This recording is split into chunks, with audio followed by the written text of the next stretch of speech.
ഈ അടുത്ത കാലത്ത് നടത്തിയ പരാമർശങ്ങളെല്ലാം തന്നെ അതിര് കടക്കുന്നതായിരുന്നു.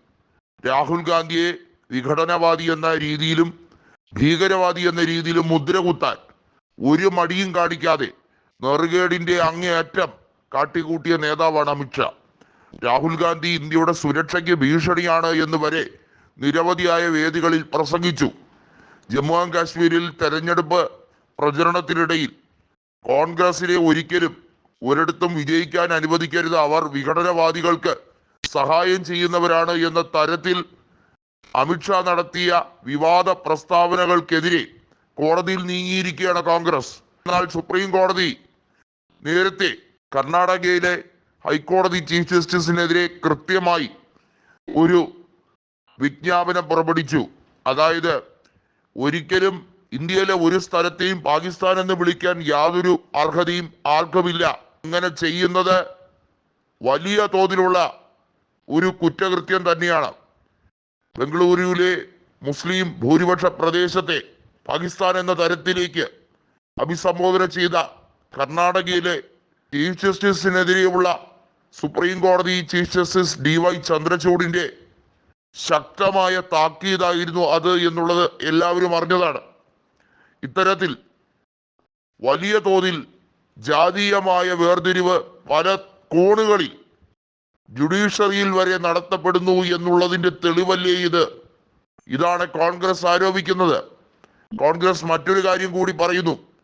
ഇന്ത്യയിൽ ഇത്തരത്തിലുള്ള വ്യക്തികൾ പ്രത്യേകമായും അവർ ഉന്നത പദവിയിൽ ഇരിക്കുമ്പോൾ എങ്ങനെ നീതി കിട്ടാനാണ്? ഇവിടെ ജാതീയമായി മാത്രമേ ആളുകളെ കാണുന്നുള്ളൂ, തരംതിരിക്കുന്നുള്ളൂ. ഇന്ത്യയുടെ മതനിരപേക്ഷതയാണ് തകർത്തുകൊണ്ടിരിക്കുന്നത്. വർഗീയ രീതിയിൽ വോട്ട് ബാങ്ക് അടിസ്ഥാനത്തിൽ മാത്രം ജനങ്ങളെ വിഭജിക്കുന്ന അമിത്ഷായെ പോലുള്ളവർ ഇന്ത്യൻ ജനാധിപത്യത്തിന് ഭീഷണിയല്ലേ എന്ന് കോൺഗ്രസ് ചോദിക്കുന്നു. കോൺഗ്രസിനെ മുദ്ര കുത്താനും കോൺഗ്രസിനെ ചാപ്പ കുത്താനും കോൺഗ്രസ് നേതാക്കളെ രാജ്യദ്രോഹികളെന്ന് വിളിക്കാനും അമിത്ഷായ്ക്ക് ആരാണ് അധികാരം കൊടുത്തത്? അമിത്ഷായുടെ പൂർവകാല രാഷ്ട്രീയ പ്രവർത്തനവും അദ്ദേഹത്തിന്റെ ജയിൽവാസവും ഒക്കെ മറന്നുപോയോ എന്നാണ് കോൺഗ്രസ് ചോദിക്കുന്നത്. കോൺഗ്രസ് വ്യക്തമായി പറയുന്നുണ്ട് ഇവിടം വെച്ച് നിർത്തിക്കൊള്ളണം എന്ന്. മാത്രമല്ല സുപ്രീം കോടതിയിലേക്ക് പോകുമ്പോൾ കോൺഗ്രസ് രണ്ട് കാര്യങ്ങളാണ് കൃത്യമായും ഉന്നയിക്കുന്നത്. ഹർജി എന്ന രീതിയിൽ കൊടുക്കുകയാണ്. മുതിർന്ന അഭിഭാഷകനായ അഭിഷേക് മനു സിംഗ്വി പറഞ്ഞതുപോലെ എതിരാളികളെ തച്ചുടയ്ക്കാനുള്ള രാഷ്ട്രീയ മാർഗവുമായി ഇപ്പോൾ രാജ്യസ്നേഹം ഉയർത്തിപ്പിടിക്കുന്നു എന്ന വലിയ രീതിയിലുള്ള ഒരു ഹൈപ്പാണ് അവർ കൊണ്ടുവരാൻ ശ്രമിക്കുന്നത്.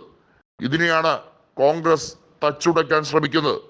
കോൺഗ്രസ് നേതൃത്വത്തെ രാജ്യത്തിന് ഭീഷണിയാകുന്നവർ എന്നും മറ്റുള്ളവരെ, അതായത് സംഘപരിവാരുകാരെ രാജ്യസ്നേഹികളായും ചിത്രീകരിക്കുന്ന ഈ സിദ്ധാന്തം അതങ്ങ് മടക്കി വെച്ചിരുന്നാൽ മതിയെന്ന് രാഹുൽ ഗാന്ധി പറഞ്ഞിരിക്കുന്നു.